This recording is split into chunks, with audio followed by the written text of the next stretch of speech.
Hi everybody, this is Dan Stolberger. Welcome to this week's KFIR Middle East Update. It is June, it's the week of June 25th.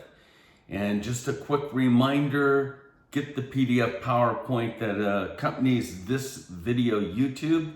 Much more information, photos, etc. on that. You can get that either on the YouTube link or our website, holygroundexplorations.com. So, what's going on in the Middle East, specifically Israel? Well, the opposition leader, Benjamin Netanyahu, on Monday has accused the foreign minister, Yair Lapid, of endangering Israel by pledging to update the United States in advance of any military actions Israel could take against Iran.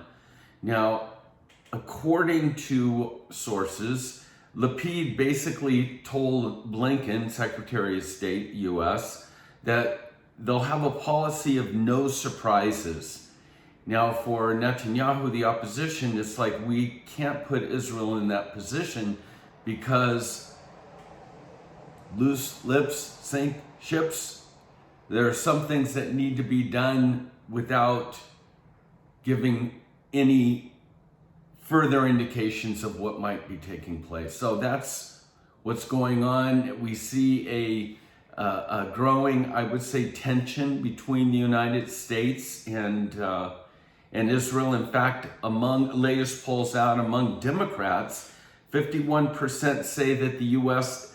is not supportive enough of Palestine, of the Palestinians, while on the other hand, 49% of the Republicans say that the United States is not supportive enough of Israelis.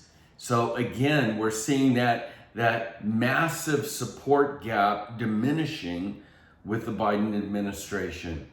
Now, in Tehran, Iran's President-elect Raisi, I think that's how you say his name, said on Monday, no meetings with Joe Biden to negotiate anything relating to Tehran's ballistic missile program, its support of regional terrorism. They're sticking to a very hard line following his landslide victory last week.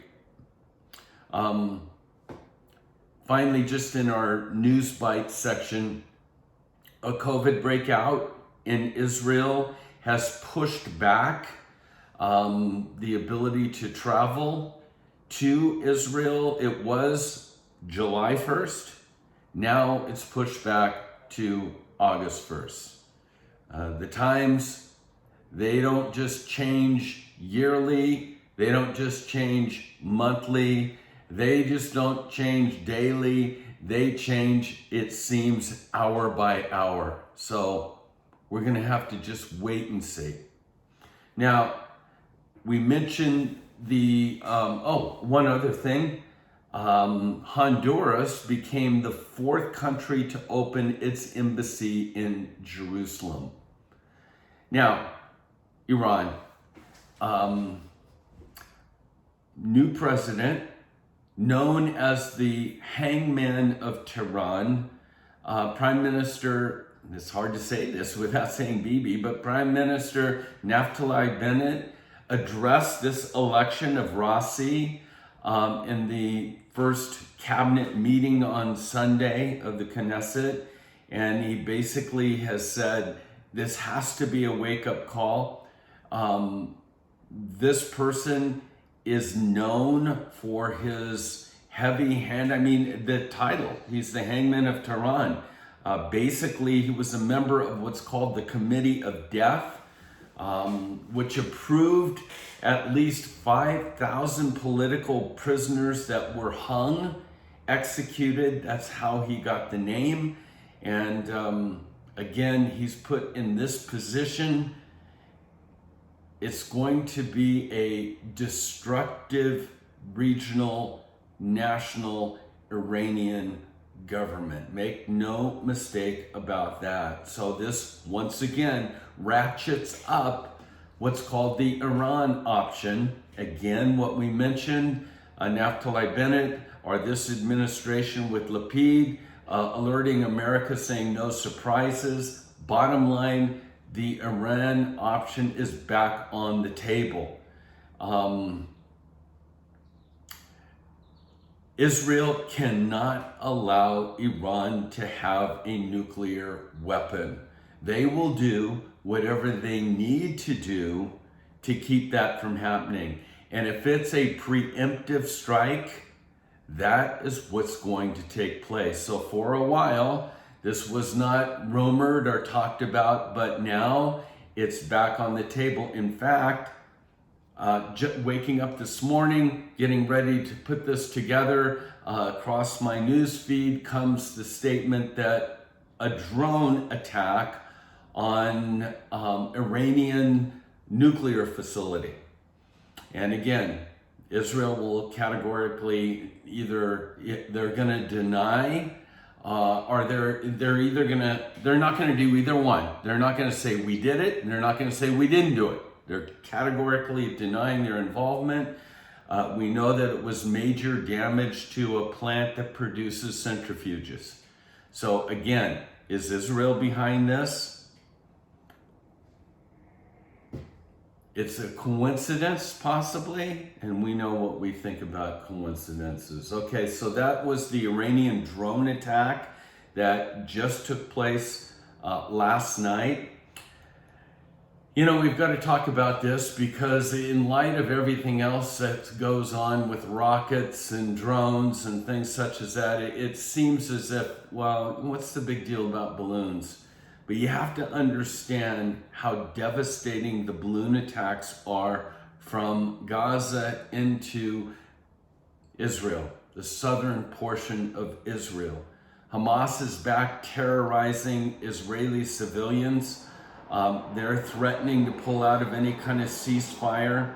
So, you would think after 4,000 rockets being launched and the ceasefire taking place and the devastation of the infrastructure in Gaza, that there would be a stopping or a ceasing of terrorist activities, but that's not the case. These balloons have devices on them when the wind carries them short distance over the border. They land, they ignite fires. And so Israel is now having to put out fires of wheat crops, barley crops, such as that. And again, the people that are living there are still living under a cloud of terror. How long, O Lord? How long? Well, in the midst of all of this, we have more threats. Since I've mentioned Hamas, it seems like they're increasingly moving towards another, not that they're going to have an incursion. I wholly believe that Israel may invade, you can use that word, Gaza at the next, quote, operation. But again, their leader, Sinwar, is backing away from any long-term, even short-term peace agreements, ceasefires, or whatever, accusing Israel of you name it.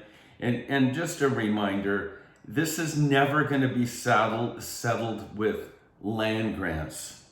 There's not going to be a peace accord when the enemy, or when Hamas, even in its charter, is calling for what?